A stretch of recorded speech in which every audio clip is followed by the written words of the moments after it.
Hmm. Well, let's start here.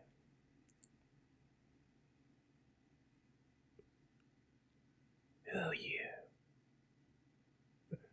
Did you not hear me? Who are you? I'll try that one more time. Who are you? A traveller. Peculiar.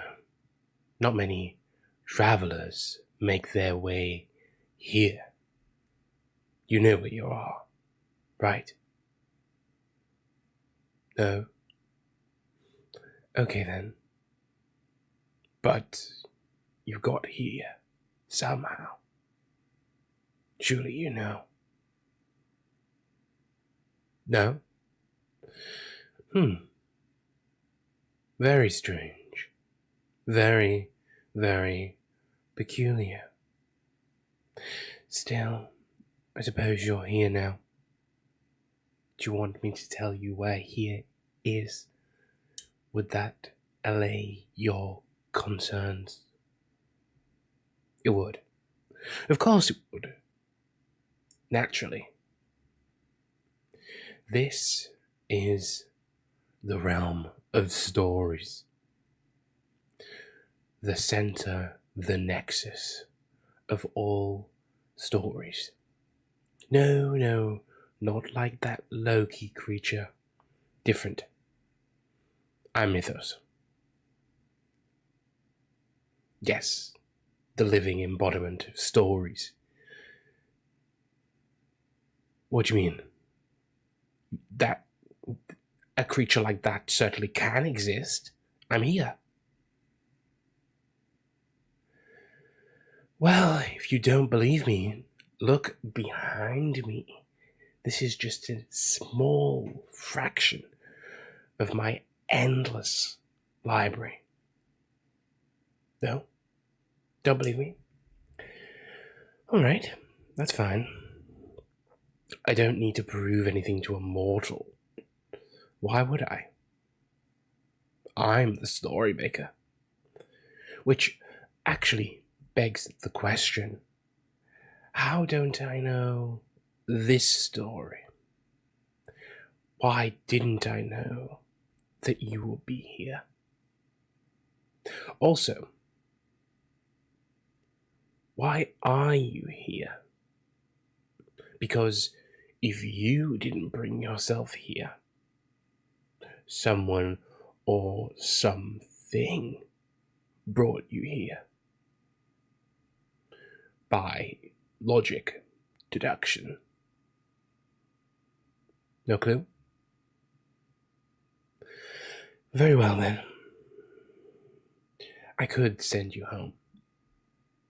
But that seems like a wasted trip. You want to stay? I thought as much. I thought you might want to see whether or not I'm telling the truth. At the same time, I see whether you are telling the truth. Because I think you're something other than what you're saying you are. No? Okay. Let's leave that to rest. Stories. Myths. Legends. Everything in between. It all ends up here. What do you mean? I don't look like a mythical keeper of the knowledge. Well, what did you expect a mythical keeper of the knowledge to look like? Flowing robes. Longer flowing hair. You're describing an elf, by the way. Essentially. You didn't say the pointed ears, but you were going there. No? Oh. Well, either way, Just because I look like this doesn't mean I'm not a mythological creature. You should know better than anyone. Well, maybe not just you, but humans. That appearances are deceiving.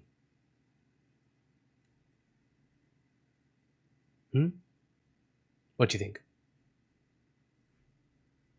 I could change. I'm not going to. Anyway, I could show you the rest of the library, but I don't trust you just yet. Do you want to know what I was reading? The Saga of the Volsungs.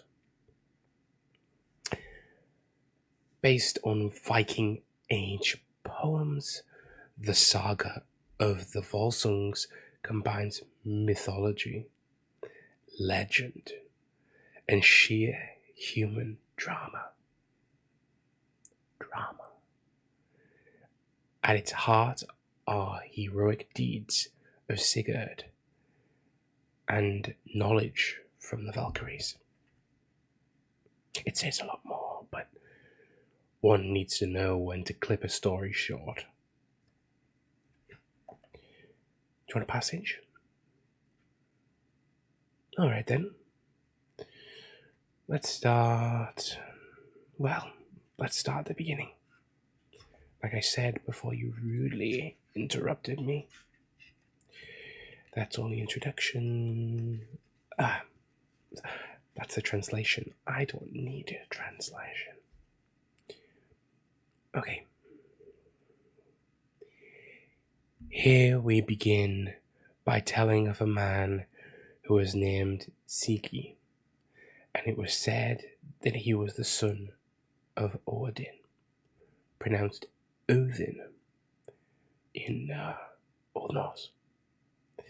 Another man named Skadi is introduced into the saga. He was powerful and imposing. Sigi, however, was the most important of the two and was of better stock. According to what was said in those days, Skadi owned a thrall named Bredi, who should be mentioned in the account of these events. Bredi was well informed in the things he had to do, unlike you. I'm just telling you as I see it.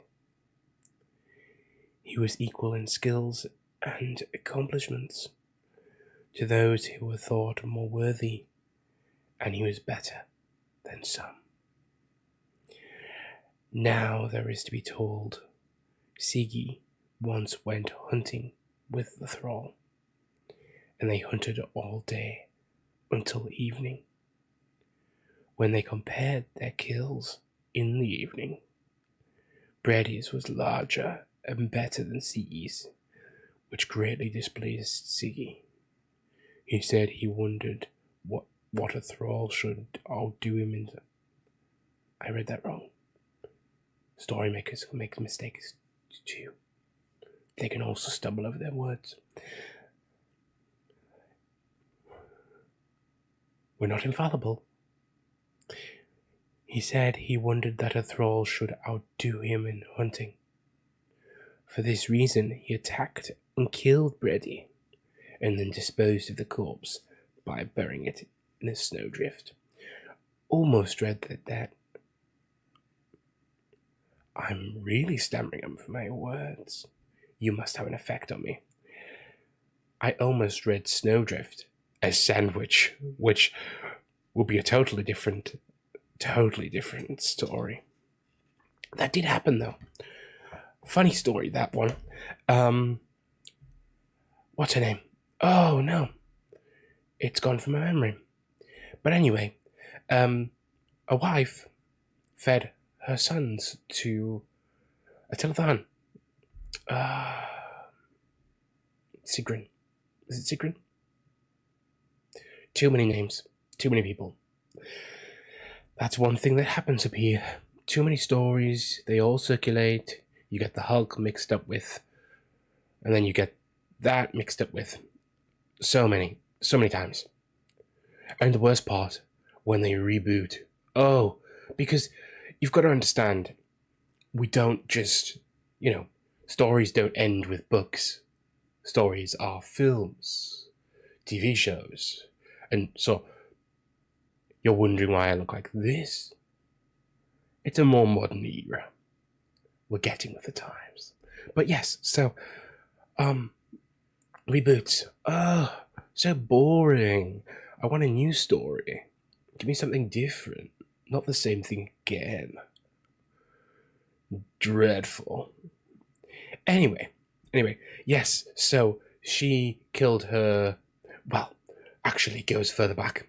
So she was married to. Actually, 1 second, because Sigurd was married to her. What was her name? Oh gosh. Sigurd. Oh, here we go. 1 second. Gudrun. That's why I was getting confused. Long story short, Sigurd married Gudrun. Her brother's Gunnar, and the other one I don't remember. This is going well. Didn't like him. Got him killed. Then she remarried and married Attila the Hun, known as Atli. And then he, Atli, killed her brothers.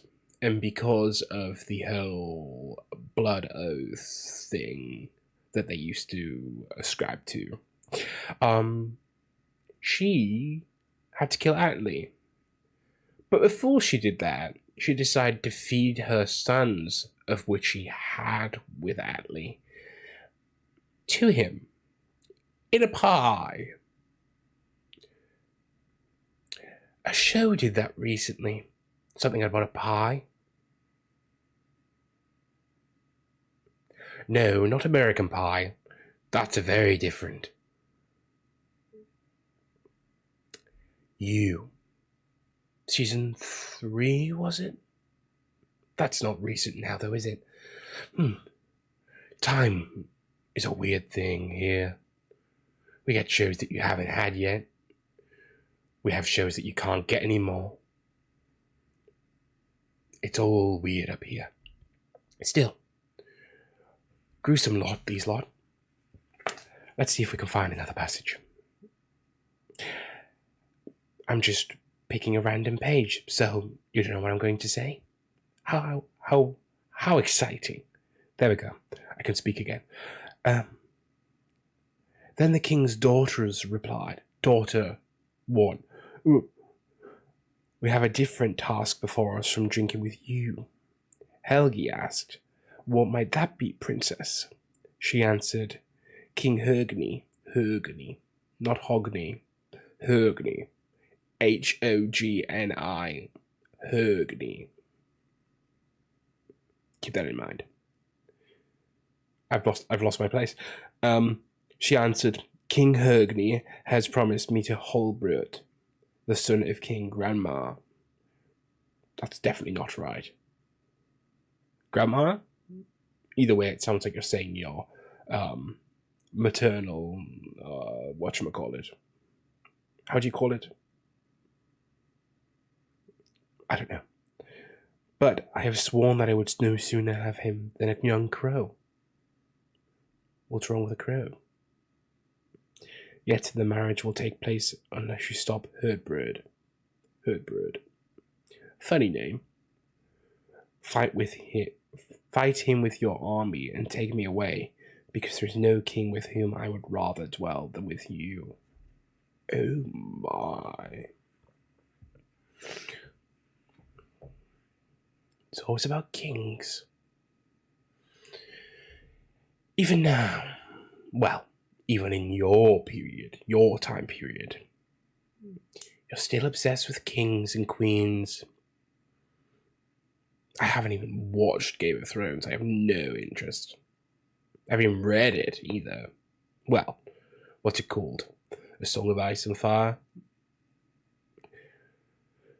I just think it's boring. Why do you always talk about kings and queens? There's more interesting things out there, surely. No? I suppose that's fair. People like what they can't have. And considering there's only a finite amount of kings and queens at any given point, it's probably the most unattainable job ever. Really, isn't it? One thing I will say though, dragons. If you ever write a book, keep dragons out of it. If you can. Sometimes I get it. It's the right thing for the plot. Other times, no. It's dull, it's been done. Dragons here, dragons there, fire breathing, ice breathing, electric breathing. How does that work, by the way? You want to go home? Wow. And here was me thinking you were some god with an ulterior motive, or some villain come to steal my library, kill me, or otherwise. None of the above. Once again, losing my train of thought and speech. None of the above. Well, if I've scared you in a record... Well, how long is this? 15 minutes? Maybe a little bit longer? Oh my. You really are stricken. Well, if you must, go on. And don't be back. Though somehow I feel you might be. Goodbye.